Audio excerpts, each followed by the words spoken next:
I wanted to show to some people that didn't experience a great ski lake as Swiss, but there are so many others, to what it is to be around. And I think my wish was maybe the guy watching will want to ski more after that, because my point is always to attract more people into water ski.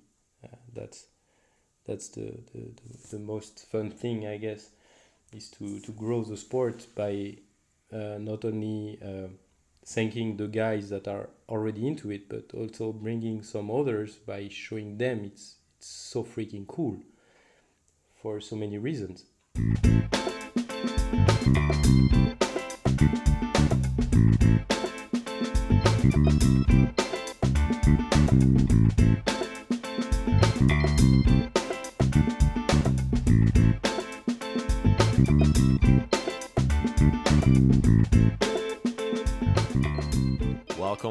Welcome to the Waterski podcast. This is Matteo, your host, and this podcast is about water skiing, strangely enough.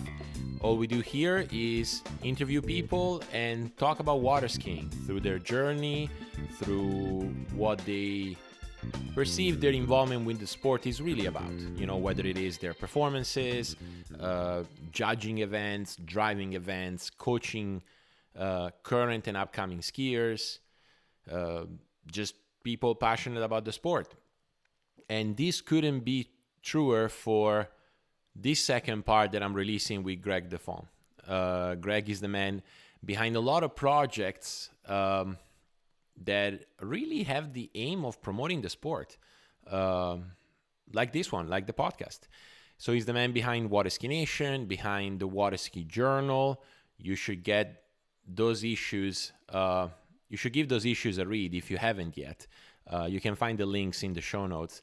And he's also the man behind the European Waterski Tour and the Waterski Nation Tour. Greg is a good dude. Like really, you can hear that he wants the sport to be bigger, to be better, and he's putting the work into it. One of the things that I firmly believe is that if you want to make something better, you can really, roll up your sleeve and try to do it. Now, it doesn't have to be as big as opening up a medium, but things like passing the handle, teaching your friends how to ski, like these are super important things. So I'm stoked to release this episode, honestly. We talk about how Waterski Nation was really born from an idea of finding places where to ski, and then it turned into the successful promotion story that we know, and if you don't know, that you'll hear in this episode. I just have a quick announcement before we get into the second part. I am currently on GiveGo. GiveGo is an app that you can download on your phone. It's not available in all countries yet, but you can look it up. GiveGo, one word, and I'll probably throw a link in the show notes. But basically, it's an app where you can post a video of you skiing and or doing another sport for that matter, and then experts in that sport can pick it up and coach you. Now you can leave it up for any coach to pick it up and coach you, or you can choose your own coach, your own expert to coach that video. So I know there's been a lot of people that has asked me my ideas on technique and stuff like that. Well, now you have a chance to have me help you with your own skiing. So download the GiveGo app. It's on Apple devices, and shoot me a video. I'll be happy to coach your skiing. Announcement aside, let's get back into the interview. Enjoy. That's so cool, like that's such a clear picture. Maybe because I've been a Swiss, maybe because I skied with Thibaut and Vino, but I think a lot of people can resonate with just a moment in one's journey where you stop and you realize, my God, this is so cool. Yeah. The sport, the environment, Exactly. like I understand that it became maybe crystal clear as Swiss, because Swiss is just, a beautiful place. But I can see it happening in any water ski lake around the world, right? Where you have the moment when you look around or you look within and you go, wow, what I'm involved with is really cool. And for you specifically, and I think, honestly, that's why I really wanted you on the podcast. It translated at a certain point. I don't know, maybe it wasn't there, and you'll enlighten me on this. But it translated at a certain point at like bringing water skiing like exposure, right? Yeah. Or water skiers. Maybe it started with bringing exposure to water skiers. But anyway, where did that start? Which I'm obviously talking about the early days of what became Waterski Nation. So actually, that's funny you ask me this now, because it actually started with those two guys, Thibaut and Vino. Um, I remember coming at them, but it was quite afterward, maybe a year afterward or a year and a half. But they were the first two guys I went to, and I was like, I come from a sport, golf, where there is so much communication about everything. Golf course, golf results, pros, everything. We can find everything. And water ski, we don't. Why? Because you guys are so like, I always saw Thibaut, Amber, whoever at that level into water ski, I could compare them as Roger Federer or Rafael Nadal when I was talking to my other friends. Like, I have the chance to jump in the boat and watch a guy as good as Roger on the tennis court. And when I showed them videos of those guys doing what they do, everybody's like, wow, that's so impressive. That's so cool. How come we don't see that more often? I was like, I don't know. And so I think it came from a willing to give them something they didn't have, and hopefully I could help with. I think something like that. The really idea came from, I think I remember the day I was in Gravon. It was the summer afterward. So I started to ski more, like really more, because starting that point I understood I love it and I really wanted to improve. And funny story, by the way, I started to ski at Swiss every weekend pretty much, and I was starting to take 55. Yeah, I was starting to take 55, 18 meters with Marion Escott. And I was at Swiss, but Vino had to ski, so he couldn't drive me. So he asked his dad, Clint, to drive me. I never skied with Clint, and to me, Clint was like the master. Like no. To a lot of people, he's the master. He's the guy from Swiss. You don't want to mess around with him. He knows what he's talking about. And I felt I didn't have the level to ski with him. So Vino was like, no, Greg, go ski with dad, and I ski behind you. Okay, no choice there. Just you have to put your ski and you have to go because somebody wants to ski after you. So, okay, I go ski. Clint asked me, what do you do? And I was like, sometimes I take 55. Okay. So I ski 1, 2, 3 pass. I take 55 and I remember. So this was really fun. I remember I took it the way escaping the dock.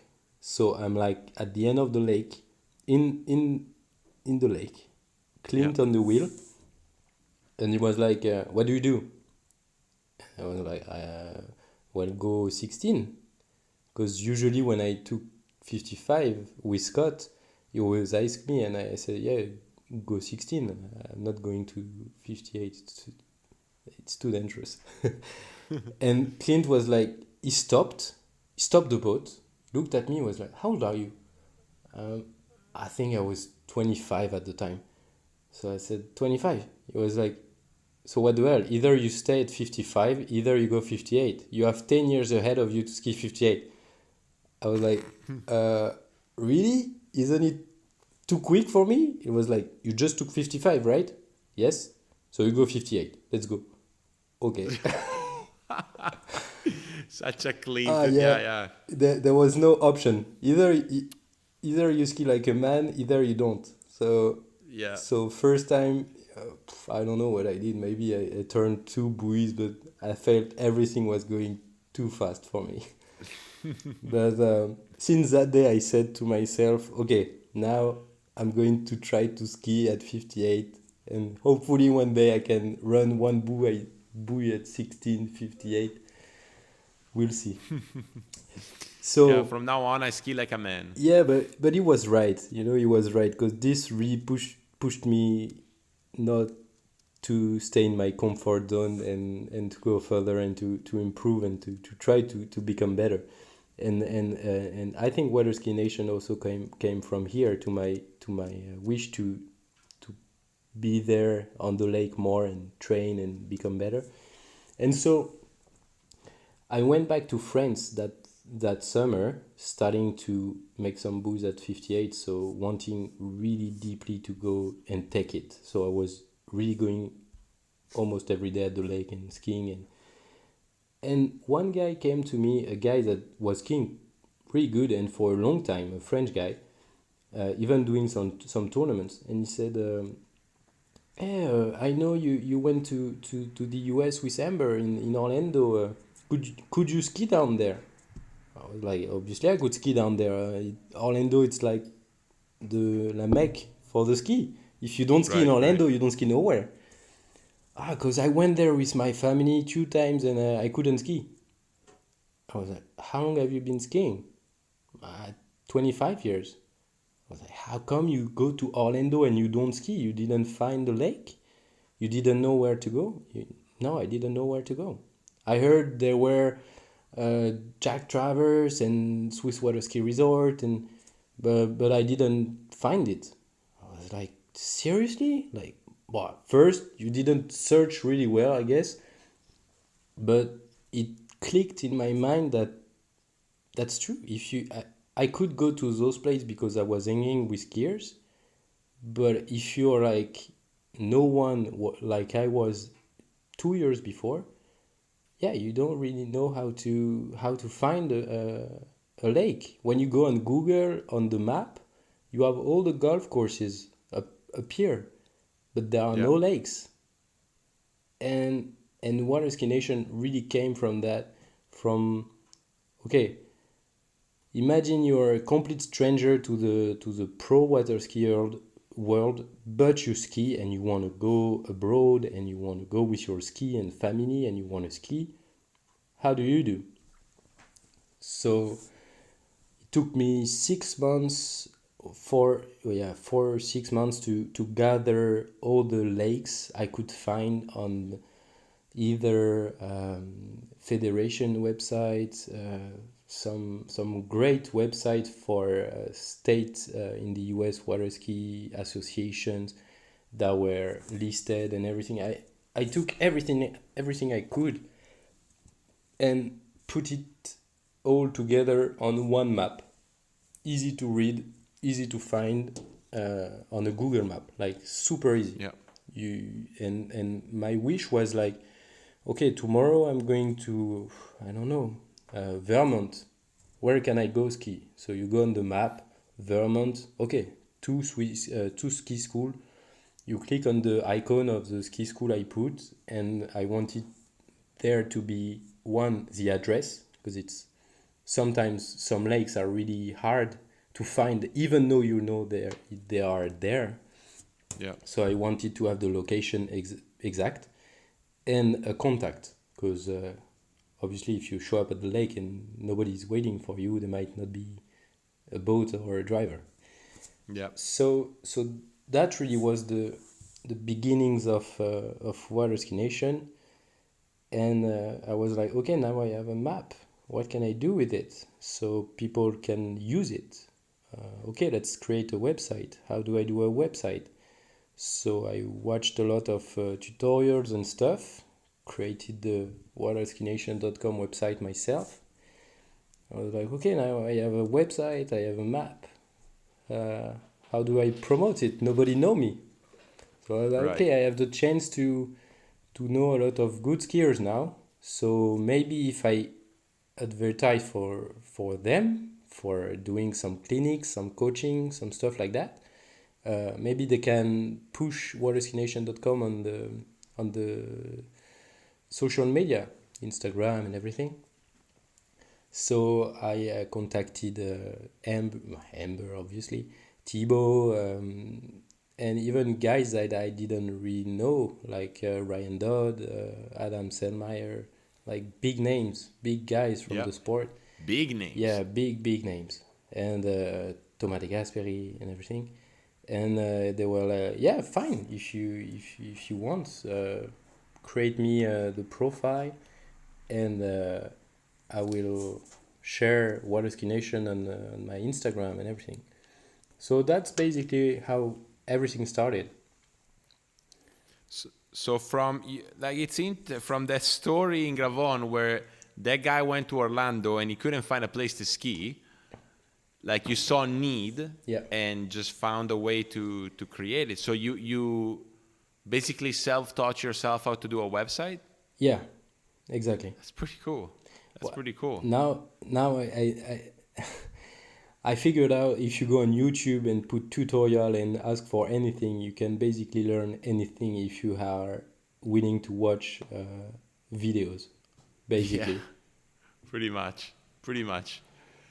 And so that started as a website. That's kind of how I remember the story being, like I didn't remember it was the map, but I did remember that there was this website which, you know, as you know, I've been water skiing for a while Yeah. now, that I knew that like was promoting some good skiers, but in my mind, a bit of a random mix, like Oh, it completely. wasn't people affiliated to a ski brand or Oh, to a ski boat, or they were from different nations.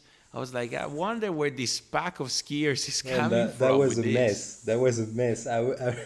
I really went to every skiers I met somehow, and even those who I didn't met, but I introduced myself at the time like Amber's boyfriend, and I was clear since the beginning. I said, okay, I'm trying to promote all the lakes everywhere, and also promote your skills as a professional water skier.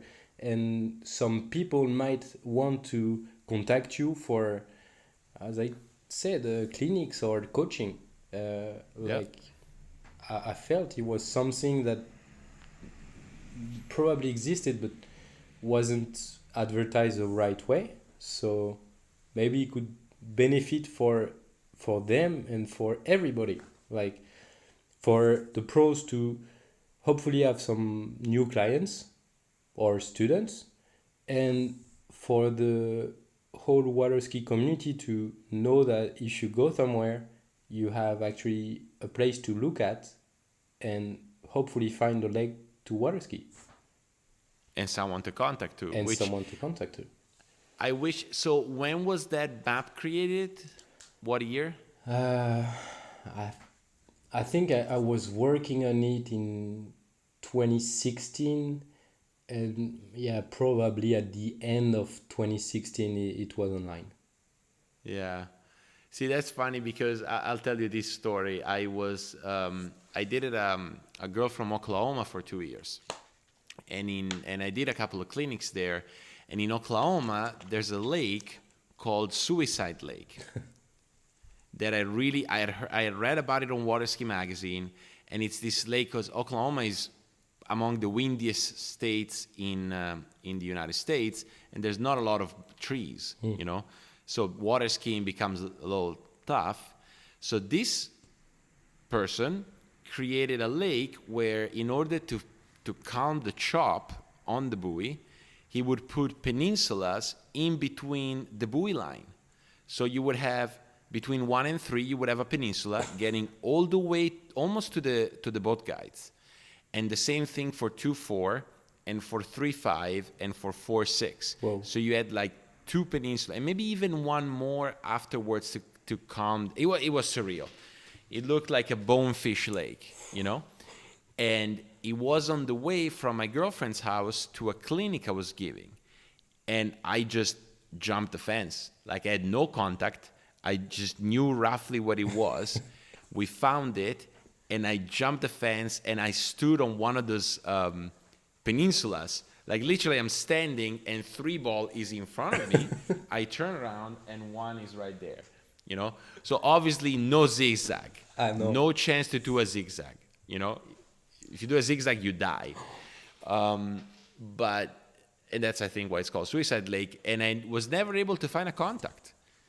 And to this day, I wish I knew who that skier was, because I would have loved to ski that lake, you know?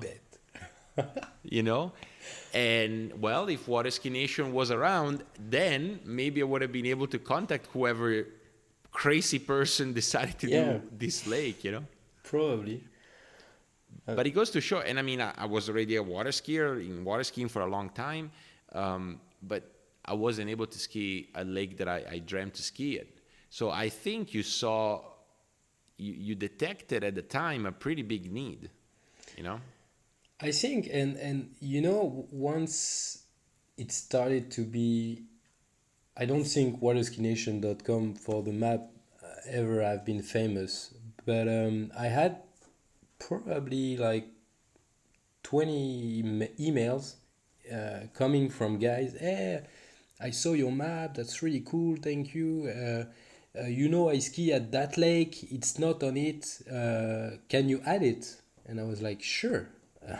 That's the point of this map. So you just send me the address, some contact over there, and I'll be glad to add it. And I did it for some lakes. One in Sweden, I think, most in the US, obviously. And I felt it was pretty cool. Exactly. I liked it. And so that was the early days, I think, of Waterski Nation. And so my real point was to get that website known, just for people to use it, just for people to maybe go more ski, because they know they can go on holidays there and bring their water ski. So that's where a friend of mine told me, oh, you should do Instagram for your website. Like, I don't know. What's the point? It's already starting to sound complicated here, you know? I just did a map. Exactly. And so I was like, okay, let's do Instagram. So I started Instagram, I think, beginning of 2017. Yeah, beginning of 2017. And at the beginning, it really was to promote the fact that there was a map on a website that nobody knows, where you can find water ski lakes. And also contact pros like Scott, Igor, guys like that, if you want to have some tips from the best, which I believe was really cool, because in golf, obviously, you cannot contact Tiger Woods to have a private lesson, and that's something we might have into water ski. And I feel it's more a strength than something bad, to be able to reach out the very best in our sport, and like have tips from them, have coaching from them, stuff like that. That's interesting you say that, because that's true, and that's, I think, one of the things that a lot of recreational water skiers, competitive water skiers keep saying about water skiing. You know, they say, well, everyone is so accessible, you know? Well, Yeah. but it's I don't know if it's good or not. I don't know. Maybe it's good. Maybe it's really good. I mean, it's like that. So either use it as a strength. See what I mean? We cannot It's a very change very it well put. in two Yeah. days. So if it's the way that it is, okay, let's push it, let's do it, and let's use it. And I'm pretty sure everybody's gonna benefit from it. Yeah. Yeah. Yeah. No, I don't. I'm not saying I'm against it, but I always try to see the counter argument, right? So Yeah, I want to say it's good. I feel it's good, but thoughts like, is he holding us back or something like that might also arise, right? But I like your argument better. You're like, well, that's just how it is right now. Let's use it as a strength. It's a good argument. and the guy who doesn't want to do it, he doesn't do it. Yep. Yeah, that's true. That's true. So you start the Instagram, kind of like not super stoked about it at first, No, but it quickly grew, sounds like, no? I should have looked at those stats before this interview because I really don't know. Yeah, well, first all my friends followed the account, so yeah, Classic. I had some few guys followers, early age followers at the beginning, but I wasn't posting often or whatever, like maybe one pic every 2 weeks or. And afterward, I figured out that I had the chance to actually hang out with those guys all the time and be around tournaments that nobody hear about. And I think one time I was on the tournament they organized on Lake Hancock, which is pretty private, kind of like. I Mm-hmm. know a lot of guys that always wanted to enter the tournament that they couldn't because there are not a lot of spots to ski there. Yep. And I think I was I was with Thibaut, and Thibaut skied really good, by the way. I think he PB'd that day. Yeah, he PB'd that day, and I posted a picture of him on Waterski Nation because I was so pumped for my buddy to make his personal best, and I was like, okay, it's a Waterski account. That is Waterski fact. Yeah, Let's do it. exactly. And on the same day, first time of my life, I see Nate Smith skiing, and the guy did 1 at 9 3 times in a row, and I was like, whoa, what is that? And I Right. was like, okay, I might be a happy few that is around the really good guys pretty often. So why not use Waterski Nation to communicate over what's happening into high level skiing? Because I think at the time there was nothing like it. I Yep. don't think so. There was obviously ball of spray, which is great for water ski talking and like sharing and stuff, but it's a lot of everything, technical, skis, lakes, coaching, everything. But there is nothing, and water ski mag was not released anymore, I think, at the time. So I was like, okay, I'm gonna talk about the good guys doing good stuff into water ski on Yep. Waterski Nation Instagram, and it's it started like that.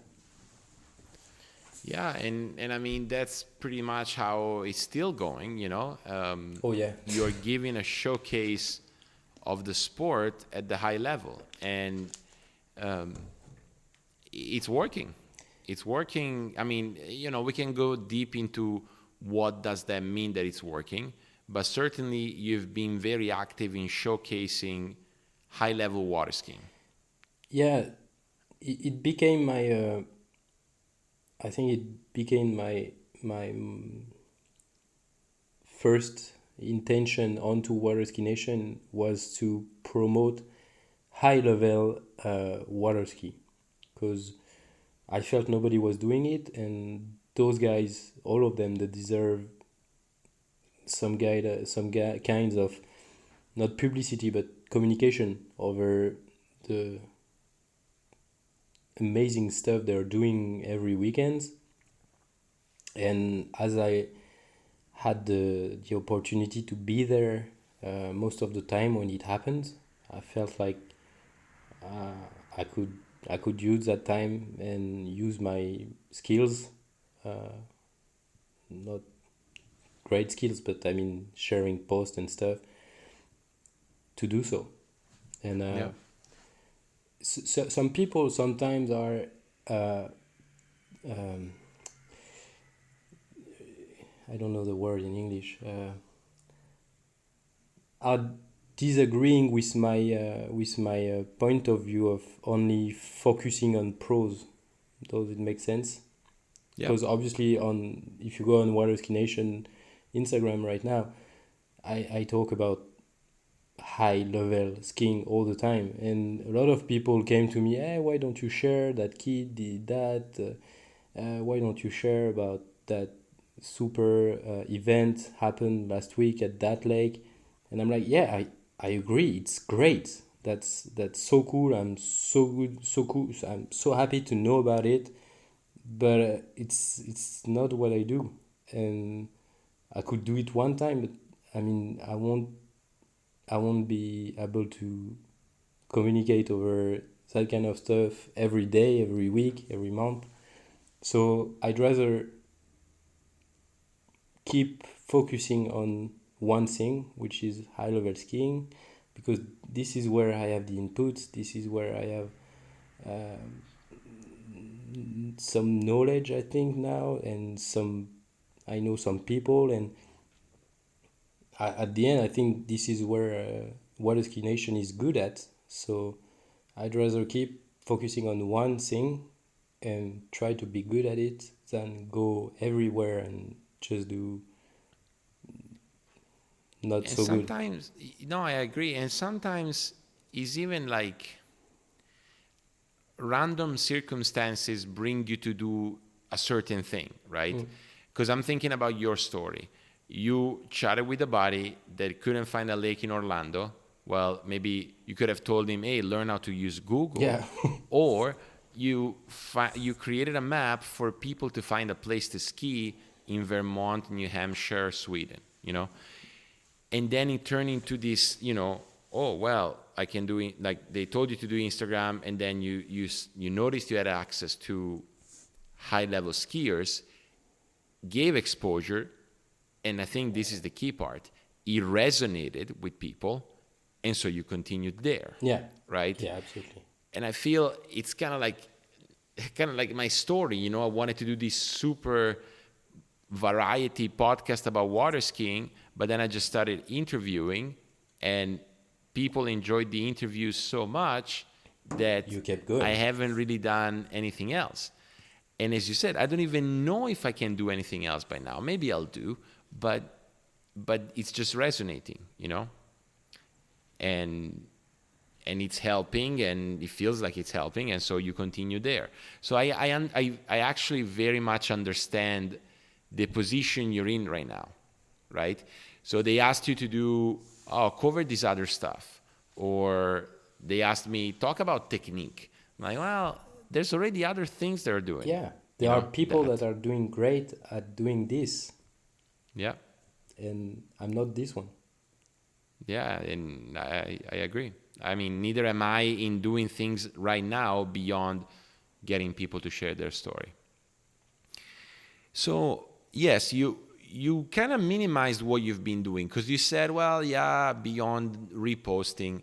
Well, not so much. Like, you've been creating a video series, you decided to organize a tour, you did a lot of, you stimulated a lot of competition at a time where people were locked in their home, Yeah. including you, you know.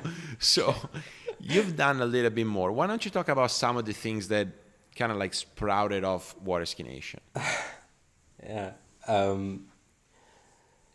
Well, it took a lot of time for me to really understand what I had in my hand, actually, because that's true. You talked about numbers, and at some point I realized the numbers of followers were keeping growing every day, and at the time I was just trying to post a great water ski peak every single day.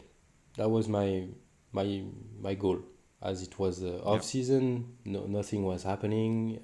So okay, let's post every day a great picture, a great jumper, a great slalom peak, everything. And I think people started to like seeing water ski into their Instagram feed. So people starting to follow Waterski Nation, and at some point I realized I had 10K followers, and I was like, whoa, uh, that's a lot. I mean, I never thought I would go there. So should I try to make something more for those guys that are following? Because at some point, seeing the same pictures every day uh, won't be enough. So I think one of my first project was a short video, like GoPro on my head, and I called that Day at Swiss. And that was just to like give a tour of what it's like to spend a day at Swiss water ski resort. So I remember I had a coffee nearby the pool. You have the lake background, the golf course afterward, like hanging with the bike, going to the dock, jumping in the boat. I think Benny was pulling me, so you just I wanted to show to some people that didn't experience a great ski lake as Swiss, but there are so many others, to what it is to be around. And I think my wish was maybe the guy watching will want to ski more after that, because my point is always to attract more people into water ski. That's the most fun thing, I guess, is to grow the sport by not only thanking the guys that are already into it, but also bringing some others by showing them it's so freaking cool Yeah. for so many reasons. So I did that, and at that point, Vino, that you we talked about driving, really started to step up his game into video of water ski. Yeah. He was just out of Full Sail, I guess, and he asked for my help for some project, and I realized I loved it. Like just recording some badass video with him. So I was just holding a camera. He would say me, Greg, you go there, you do that. I would stay in the water for like 20 minutes with my camera. That's Just such a to, yeah, good that's such a good impression of Vino. yeah, Greg, you take this, you go there, you do yeah. that. No, but I mean, he directs, and that's what you expect from a director. That's what he learned Yeah, at that's school, true. I guess, and he does it well. And Yeah. the result at the end is really well. When you watch his work, I mean, there are not a lot to do some work like that. Yeah, So because sorry to digress for a second. Like we're recording this 2 days after the Mastercraft Pro, yeah, right? Which was the best webcast those guys have ever done, because every time they do a webcast, they do a better job than they did the oh time yeah, before, right? Now, for those of you listening to this, you don't see Vincent. Like literally no, until never. the celebratory shot at the end of the tournament, you don't even see Vincent. But he's the guy that makes it run and directs people as on what to do, you know? So, the quality of the webcast you've been enjoying is also, or not only, but also thanks to this guy who's just dictating everyone around and telling them what to do. He's the guy waking up tomorrow morning thinking about 2021 Swiss Pro Slalom, what he will do, Exactly. and working his ass off for 10 months before it's happening. Yeah. Yeah. And Actually, that's funny. You talk about what Vino and Tony are doing for the Waterski broadcasting company, because I started helping them at Swiss Pro. I'll talk about a lot of Swiss, but um, I started I think 4 years ago. He asked my help for if I was willing to help him for the webcast, and obviously I did. I was so pumped to do it, and we started our collaboration like that, and so I was helping him with what he needed to, and afterward I was like, okay, so I have Waterski Nation. It's a good place to not advertise but broadcast stuff about Waterski, obviously. So why not do something in common? Like I come up with the project, and we do it together. And he always helped me with everything. So I think one of my first big projects was water ski testing. Um, like all the time, I was thinking about golf, and golf. Every time there is a new driver or a new set of irons, everybody wants to know about it, how it's good, how it feels, how it looks, and everything. And I'm like, hey, man, it's exactly the same thing in water ski. So as soon as Radar, HO, Goody, all those guys are releasing a new ski, everybody's talking about it, and nobody knows really unless someone has it on the lake. So I was like, Yeah. okay, maybe I can share experience over Waterski Nation with it. So I contacted some brands, and two of them agreed to trust me. The first one, the very first one was Radar. Brooks Wilson, uh, astonishing guy. He's helping me from day one almost, and he said, I think I didn't have more than 10K followers at the time. I was like, okay, sure, let's do it. What's your size? I was like, okay, 67. You okay? Enjoy, do it great. And I remember receiving the ski, and I was like, okay, shit, now I have to really do something. It better be good. So I was like, "Whoa, what can I do? What can I do?" And okay, I'm an average amateur, so that's a good input, I think, for people to know about feelings from a average skier.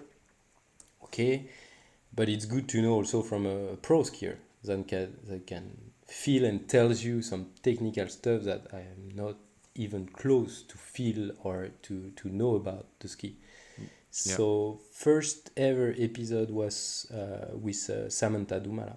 At the time she was riding that ski, and Vino directed the whole video, even edited it because I didn't know how to edit at the time, like no clue, and came up pretty well. And I had a lot of views of the video, and I was even impressed with the numbers. So I was like, okay, I think there is a need because people are watching it. So I guess people shared it to each other. Maybe they liked it. Let's try to do more. So that's where I started the kind of video producing. I'm putting the guillemets here.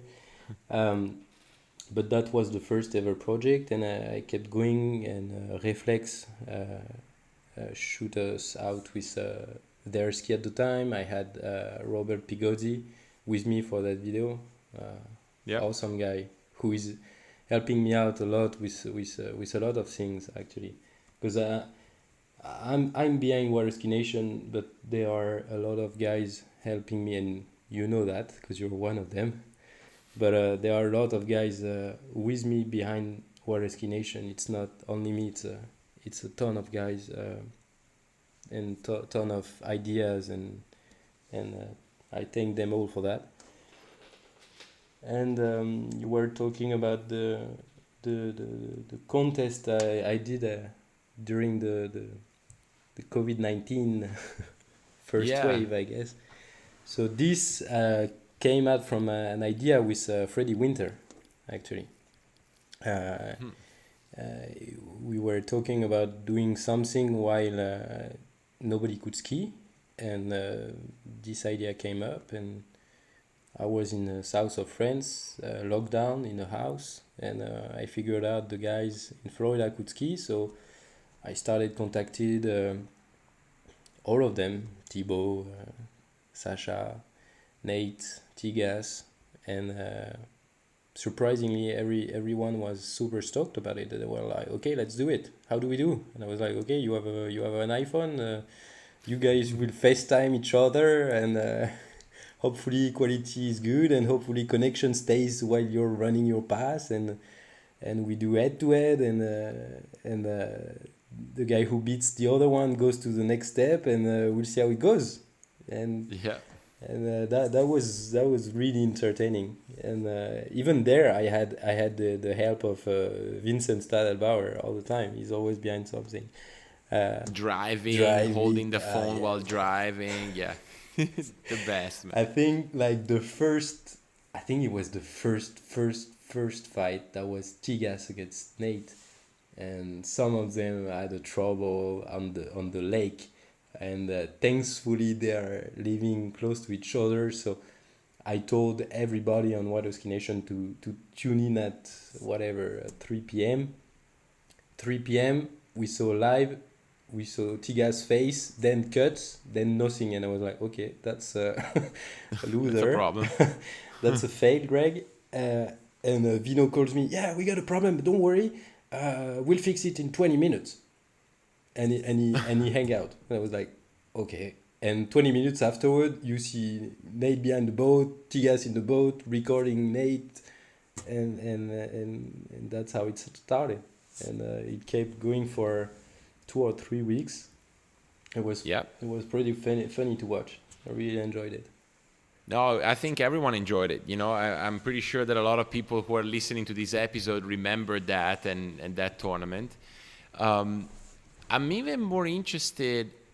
It was fun. I mean, it was high level skiing, but I'm more interested about the trick tournament that you had, the trick contest, Oh, which that was very original, if I may say. You know, like I'm not saying that head to head via Instagram Live wasn't original, but the idea of coming out, was it like 10 seconds tricks that they had to put yeah, in? exactly. That was super cool.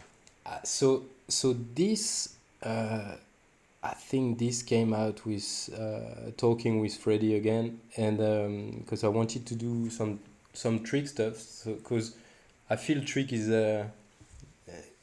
really cool to watch when it's not in tournaments, because sometimes it can get a bit boring because they are all so skilled, and their paths are also perfect.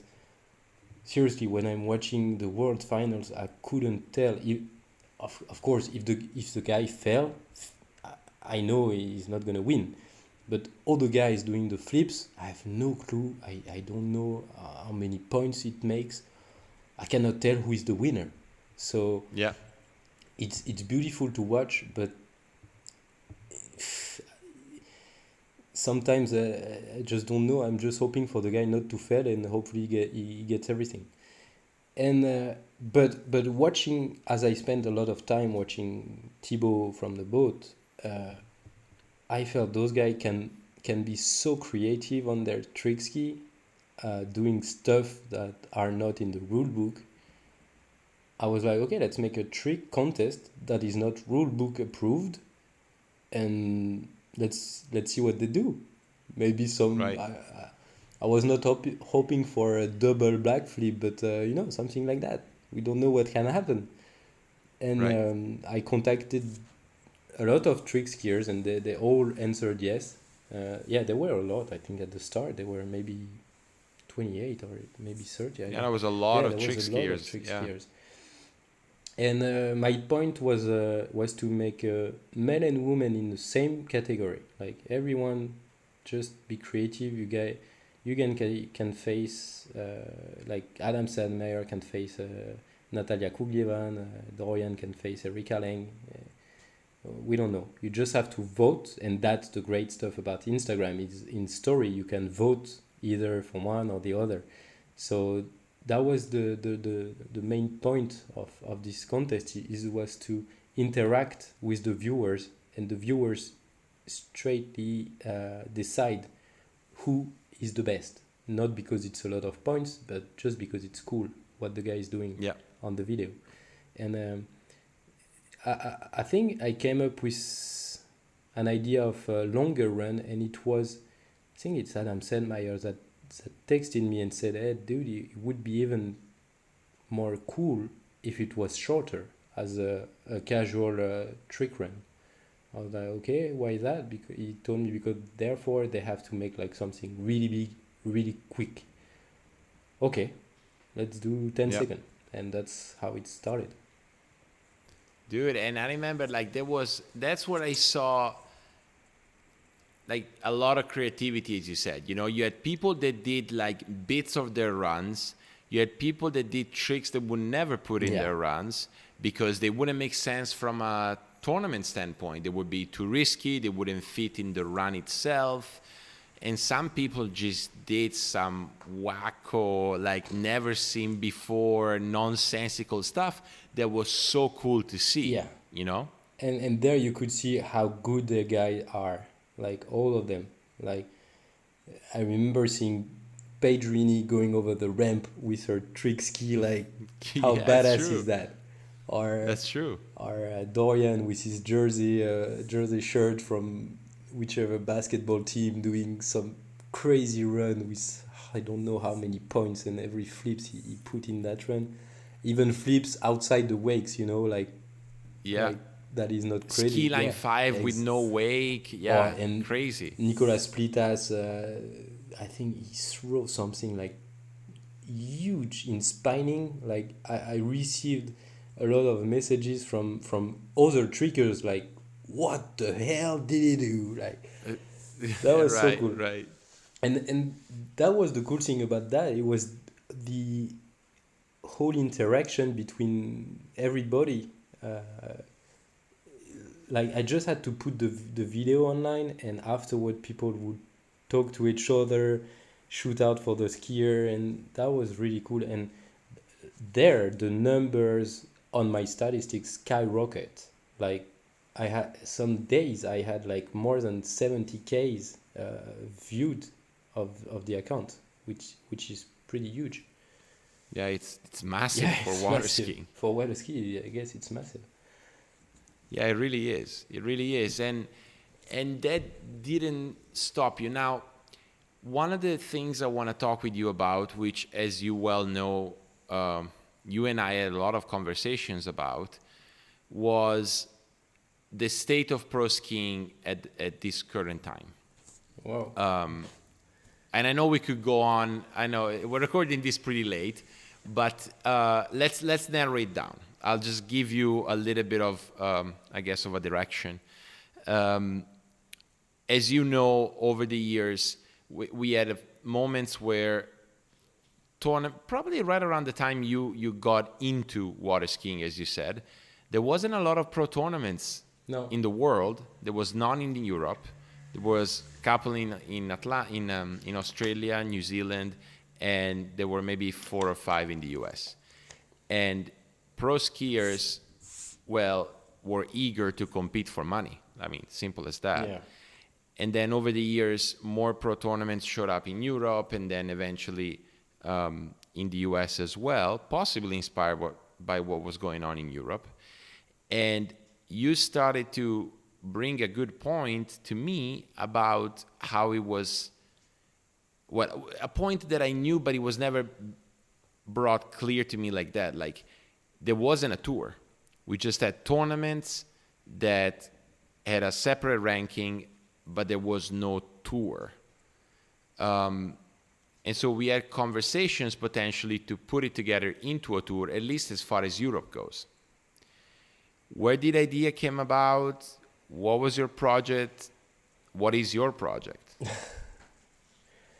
Yeah, I remember perfectly calling you. I was in Greece at that time, and I think that was the first time we called each other and we stayed on the phone for 2 hours talking about that.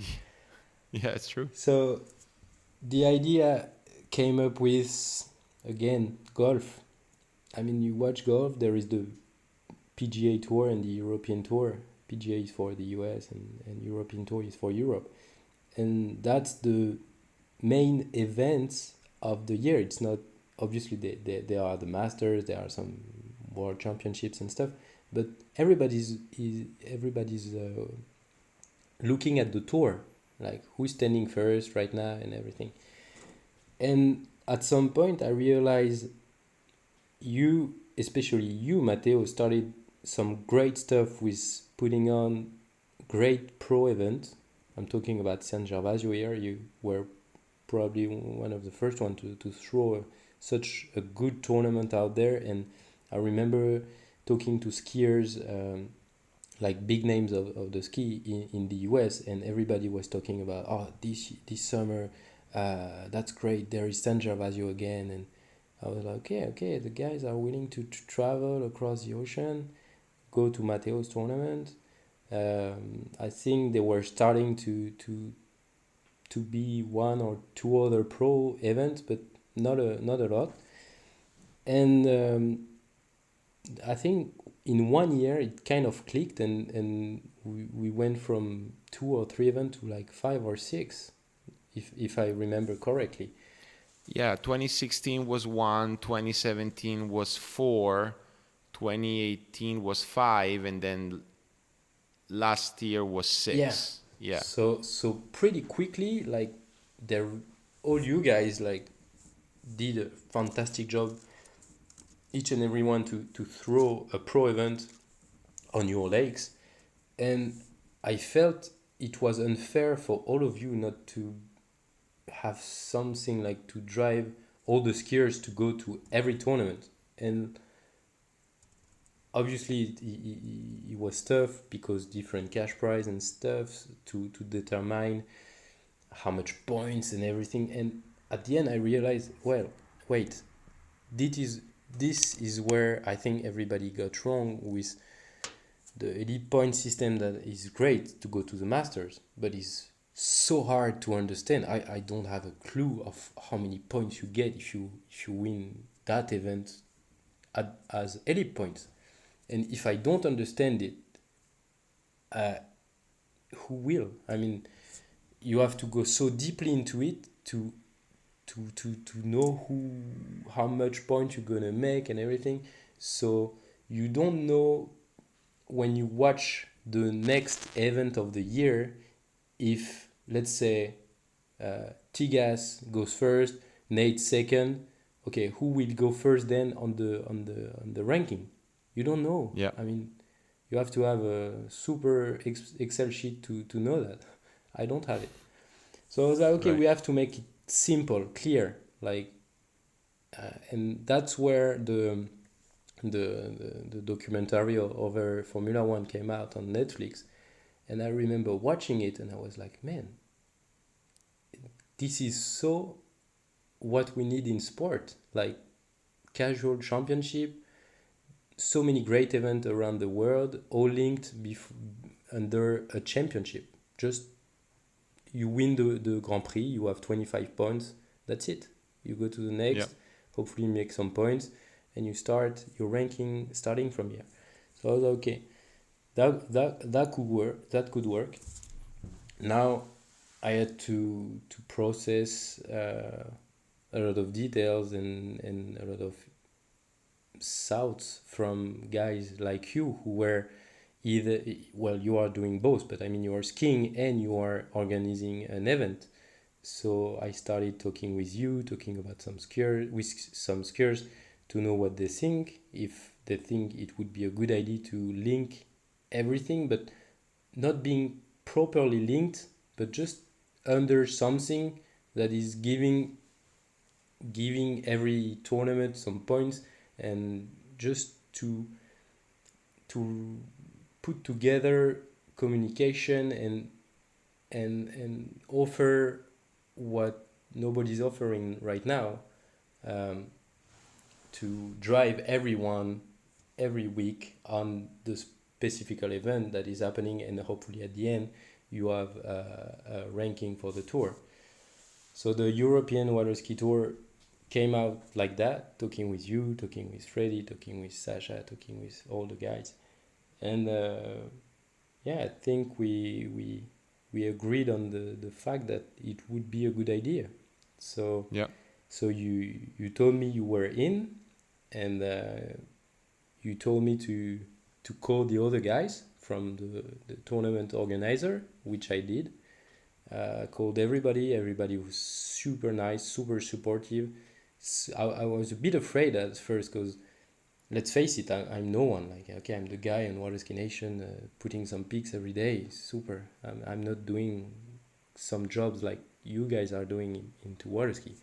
So when I first called Ricardo Botas, I was like, okay, the guy. Hi, my name is Greg. Hello, Ricardo. My name is Greg. You might know my wife, Amber.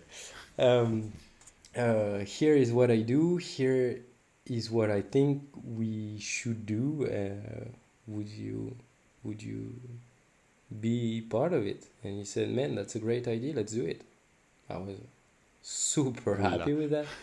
He was he was one of the one who was really supportive, and he told me, okay, I give you contact of this guy, call him, tell him I sent you, let's see what he does, what he thinks, but I'm sure he will think it's great. So when I understood everyone into tournament or organizers were willing to do the part, which was just putting on the event for the next year, because on my part I was trying to link everything, and I didn't ask for anything from you guys, just willing to be okay to be part of it. Yeah. So then my next problem was okay, we can do it, and what do we offer to the skiers? I need some money, I need some sponsors who will be willing to do so.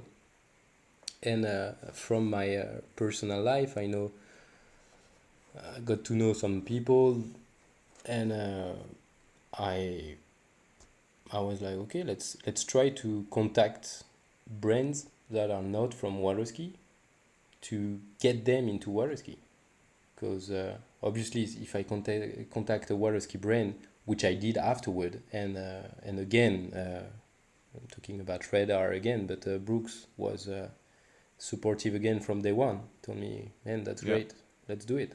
I will help you out as far as I can. So I was like, okay, it's not right to always go on the same people, on the same for the same thing. So let's try to bring something else, someone else. So I basically spent my whole year last year to try to find sponsors that are not into the water ski industry, which I did. I did find some sponsors for a tour that never happened, unfortunately. But I think if we did it once, we can make it happen for hopefully next year, and if everything goes well and everything is marketed properly, and the communication around it is as it should be.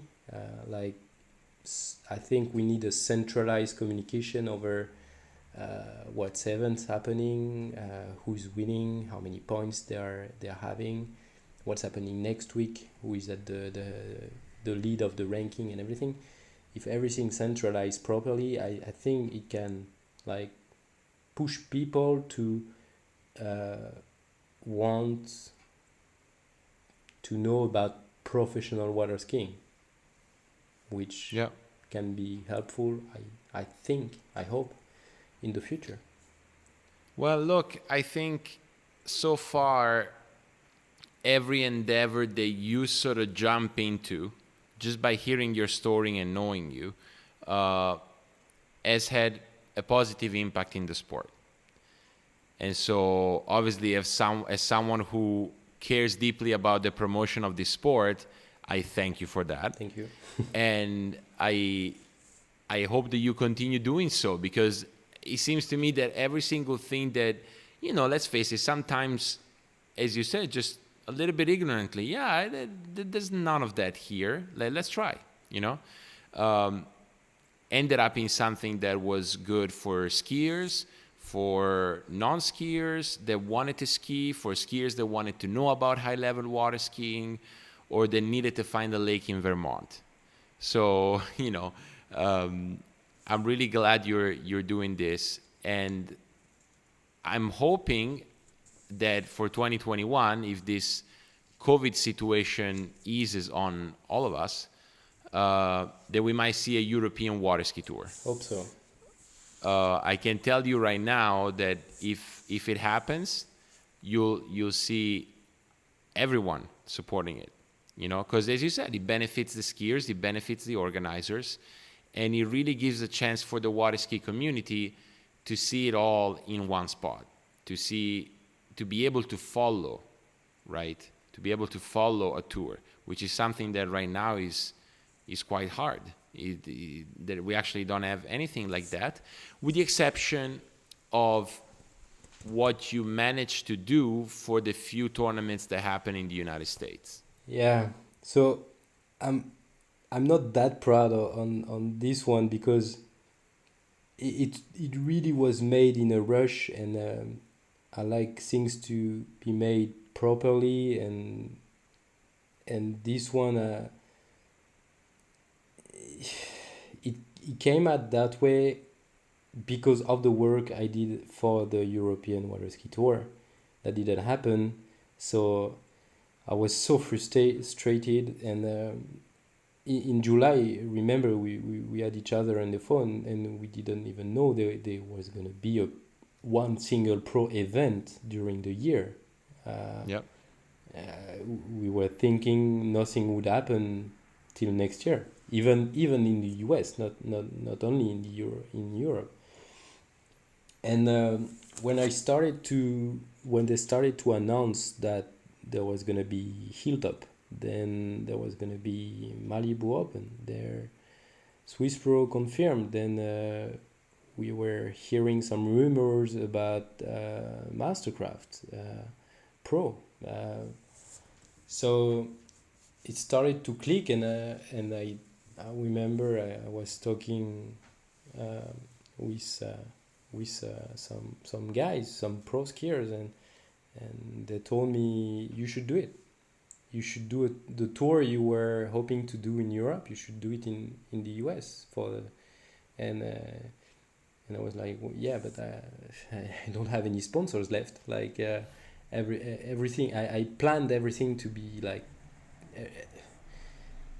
I put a lot of work into it, so everything was like perfectly prepared for every stage of communication, tournaments, what was supposed to be the final, what was to be the end of everything, what I offered to the brands in exchange of their support and everything.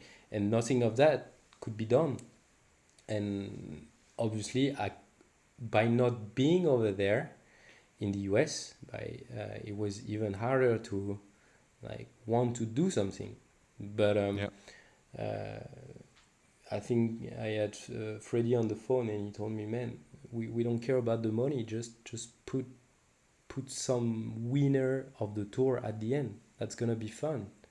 I was like, okay, let's do it. So I did it not the way I wanted to make it. I mean by that obviously I know Clint and all the Stadelbauer family, and they always have been so supportive with me and so helpful, so I knew there was no problem for them with Swiss Pro to make it. But with all the other pro events, I have no clue who was behind them. Like, yeah. So I was like, okay, I'm gonna put some tour, and the guy, they don't know me, they probably don't know what is Waterski Nation, and I'm gonna name a tour Waterski Nation tour over tournaments they are working their ass off to make happen. Well, okay. Let's try. If I had to like have some arguments afterward, fair enough. But I felt I didn't hurt anyone by doing it. I was really trying to advertise over every event that was happening to, and something was really cool, that it was to have a Waterski broadcasting company on every event. That is a start of centralization I'm talking about, like having them every week, every weekend on Pro Tour. I'm sure it helps to have more viewers of pro events every weekend, because people get to know them and they get along with the guys they see on the microphones and everything, and they are willing to come back next weekend to see how it happens. So I really pushed everything I could to advertise for their webcast for every single event, and at the end I managed to have the support from a radar once again. I could make some trophies that looked at something, so I was really happy because I've never seen them myself. To this day. To this day I never touched them. I just designed them, and Mads from Ski Doc, he's doing an amazing job, and he helped me out by doing them, and he did them perfectly, I guess. And I had Vino going to pick them up, and I was super happy to see on that webcast at the end that they were doing a prize giving for that Waterski Nation tour that basically was a social media tour, just trying to like advertise on all the pro tours happening in the US, and to congratulate those guys who skied really well over those 5 pro tour. And I had it was really emotional to see that happen on the webcast. Like I saw the video that Amber put up. I was surprised. Actually, I was really surprised because I didn't think they would do it on the webcast. I thought they would do it afterward. We talked with Vino. He was supposed to do it afterward and take pictures and stuff and send me them over so I can make something on social media afterward. So when I was watching TV and I saw Tony announcing Waterski Nation Tour, I was like, "Wow, seriously? Are they doing it? So cool!"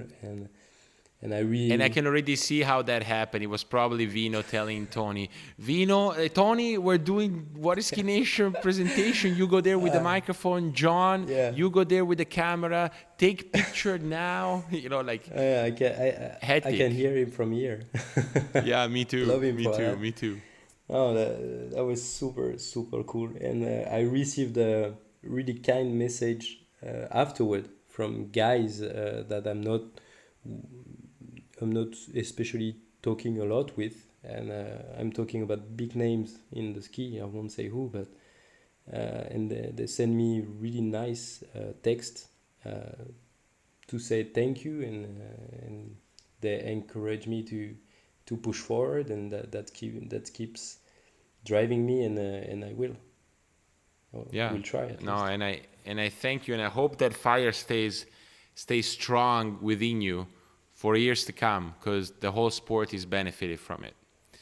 One last question that I have from you is, because I understand why you might not be, as you said, like it might not be my proudest moment, because there you had a lot of time to prepare the European Waterski Tour the way you wanted it, and then unfortunately it didn't happen. And then you were sort of like encouraged to do the same for the few tournaments that happened in the US, and you did, despite the logistics weren't as precise as you envisioned, but it happened. Anything that you've learned from that might help you, improve things from next year? Anything that you wish you would have done a little differently?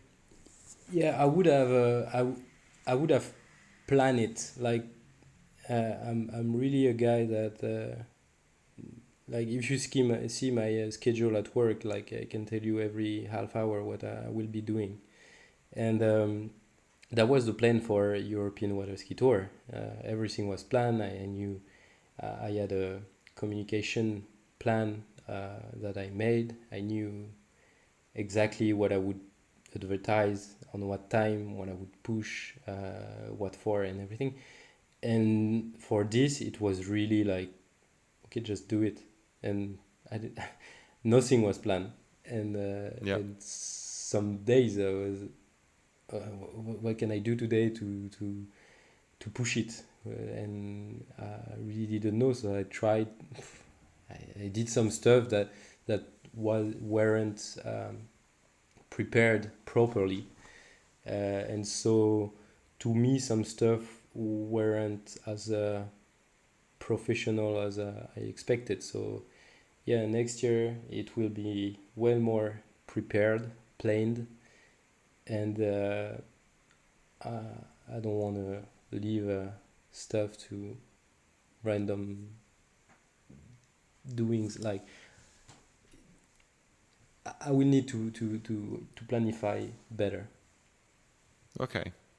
Okay. Yeah, that makes sense. That makes sense. And, you know, obviously my instinct is give yourself some slack. Obviously you weren't there, you know, you decided to do it anyway, so you should I feel you should still be proud of what you managed to do. But I was curious to hear, you know, like maybe in just like a specific example of, you know, points or how you communicated the results of certain tournaments, maybe something that you learned, whether it is for, yeah, that was good, I'll keep it the same, or probably next year this I'll be doing a little bit differently. Yeah, but for example, what I did at the end, and I will do it maybe not tomorrow because I don't have time, but before the end of the week, I started doing a recap on video after Swiss Pro. Maybe you saw it, and I think people really liked it.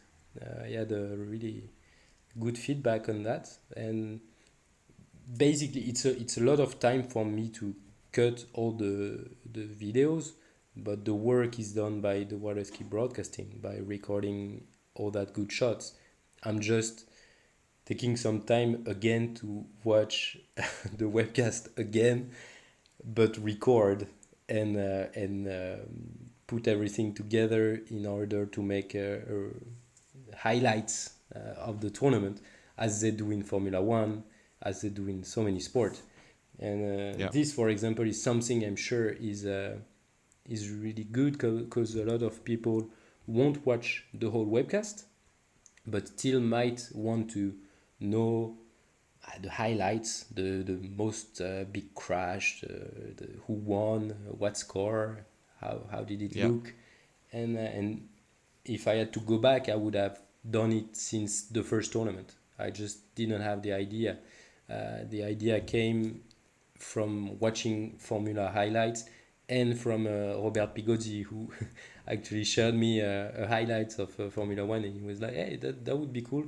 And I remember texting him, "Yeah, I'm trying to record something right now of myself, but my microphone wasn't working, so I ended up just taking the shots of the webcast and putting them together." So this, for example, is something that I want to do more, like consistently after every pro event, and broadcast at Waterski Nation, which is my main tool right now. Yeah. Yeah. Well, um, keep that tool up. That's all I'm gonna say. Keep it I'm up. trying to. I'm trying to. Well, Greg, anyone you want to thank? You know, I always, as an avid listener, you know that I always give room for guests to thank anyone they want. Yeah. So this is your shot. Wow, I have a lot of people to thank, honestly, because yeah, I'm the one behind Waterski Nation, kind of, but as I said, there are a lot of people helping me out. Amber is the first to help me out for everything. She's so supportive, and I understand this could have been not that easy because I was jumping into her world, and now I'm basically knowing everybody she knows into the world she's performing since more than 20 years. and but she's not mad at all. She's like really really supportive. So she's the first one I want to give a shout out. That's my wife, and I'm so happy she does. Obviously, my family, well, casual, but also my Amber's family, Eric and Aude, both they're both supportive for so many reasons for me into Waterski and personal life and everything. And if I go more deeply into the Waterski world, I have so many things to say because I witness a lot of stuff now. But one guy I didn't talk about and I should have when we talked about videos is Matt Rini. Matt has been helping me a lot for a lot of stuff lately. We did I think my greatest achievement video wise is the series of video we did together last year. We called that the Ultimate Skier, and we were fortunate enough to have 7 of the best skiers in the world on the same lake almost the same day, and to ski for us and do what we told them to do. And Matt was such a good interviewer for them, and all the episodes, like from Will Asher to Nate Smith to Sasha to Freddie to Tigas, John, and Benny.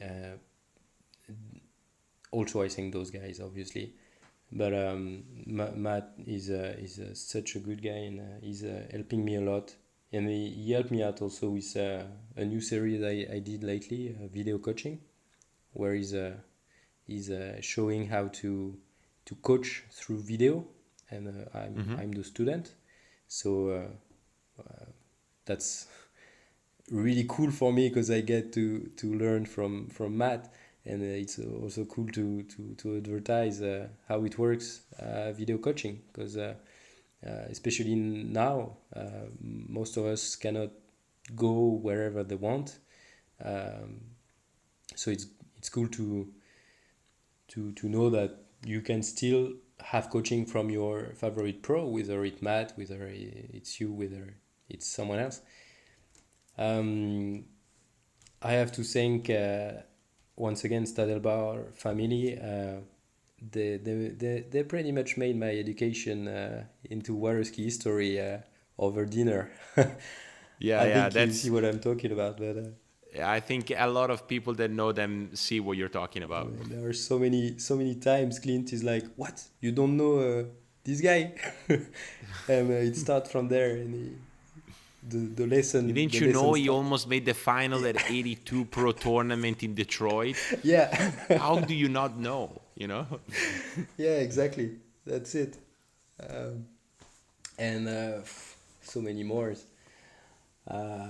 Vincent Soubiron, also Amber's coach, who I hang out a lot with, because I'm a lot with Amber, obviously, and as he should be. Yeah, and he knows a lot of stuff also, and I learned a lot from him. And I'm sure I'm missing a lot of people, but well, I'll thank them later. Yeah. Sounds good. Well, I'm sure that all the people that you mentioned will probably thank you, like I am doing, for not only what you've been doing with Waterski Nation in promoting our sport, but to even just sit down here and share your story with me. Thank you, Matteo. Thanks for having me. That was a true pleasure. I was a bit nervous. As a lot of guests, yeah. Coming out after, because I listen to all of them. So when you hear Will Asher on a podcast and Matteo calls you and tells, "Hey, do you want to be the next?" Are you sure? Well, if it makes you feel any better, Will was also nervous when we recorded. So there you go. Voila. Hey, thanks a lot, buddy. Appreciate you, Matteo. Thank you for everything. And thanks for doing the Waterski podcast. I'm sure I'm not the only listener, and always starving to listen more. So keep going.